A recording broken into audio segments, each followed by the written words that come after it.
सभी को नमस्कार। क्या आपने पेटीएम के बारे में चौंकाने वाली खबर सुनी?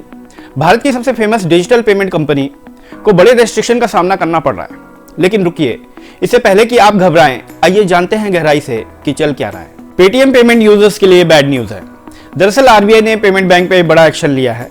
नियमों का पालन न करने की वजह से यह कार्रवाई की गई है, जहां पे 29 फरवरी के बाद से आप पेटीएम पेमेंट बैंक की सर्विसेज नहीं दे पाएगा। तो अगर आप पेटीएम पेमेंट बैंक की सर्विसेज का यूज करते हैं तो अपना पैसा निकाल लें, और अगर आपने फिक्स डिपॉजिट करवा रखी है तो उसे भी तुड़वा लें। डेबिट कार्ड, क्रेडिट कार्ड की सर्विसेज भी 29 फरवरी के बाद बंद कर दी जाएगी। दरअसल सारी सेवाएं बंद नहीं होंगी। आइए जानते हैं कौन सी सर्विसेज 29 फरवरी के बाद भी चालू रहेंगी। पेटीएम ऐप पहले की तरह ही काम करता रहेगा। फास्टैग अकाउंट के बैलेंस का यूज कर पाएंगे। एक्सटर्नल बैंक से लिंक वॉलेट और यूपीआई काम करती रहेंगी। फास्टैग अकाउंट में पैसे नहीं डाल सकेंगे।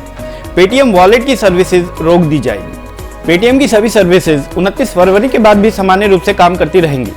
हालांकि पेटीएम वॉलेट और यूपीआई का इस्तेमाल करने वालों के लिए कुछ बदलाव किए जाएंगे। वॉलेट में मनी डिपॉजिट नहीं किया जा सकता। अगर वॉलेट में पहले से बैलेंस है तो उसी दूसरी जगह पर ट्रांसफर किया जा सकता है। 29 फरवरी के बाद न तो वॉलेट और न ही बैंक अकाउंट में कोई भी क्रेडिट लिया जा सकेगा। अगर आपने पेटीएम अकाउंट को state bank of India, Punjab national bank, HDFC या किसी भी दूसरे बैंक के अकाउंट से जोड़ रखा है तो ये काम करता रहेगा। आप यूपीआई की पेमेंट का भी इस्तेमाल कर पाएंगे। आरबीआई के नए फैसले के बाद कस्टमर 1 मार्च से पेटीएम पर फास्टैग सर्विसेज में बचे हुए अपने बैलेंस का इस्तेमाल कर सकेंगे, लेकिन फास्टैग अकाउंट में और पैसा नहीं डाल पाएंगे। वहीं ऐसे दुकानदार जो पेटीएम पेमेंट बैंक अकाउंट में पैसे रिसीव करते हैं वह पेमेंट हासिल नहीं कर पाएंगे। पेटीएम पेमेंट बैंक के पास लाखों नॉन केवाईसी वाले खाते थे और हजारों मामलों में कई खाते खोलने के लिए सिर्फ एक पैन का उपयोग किया गया था।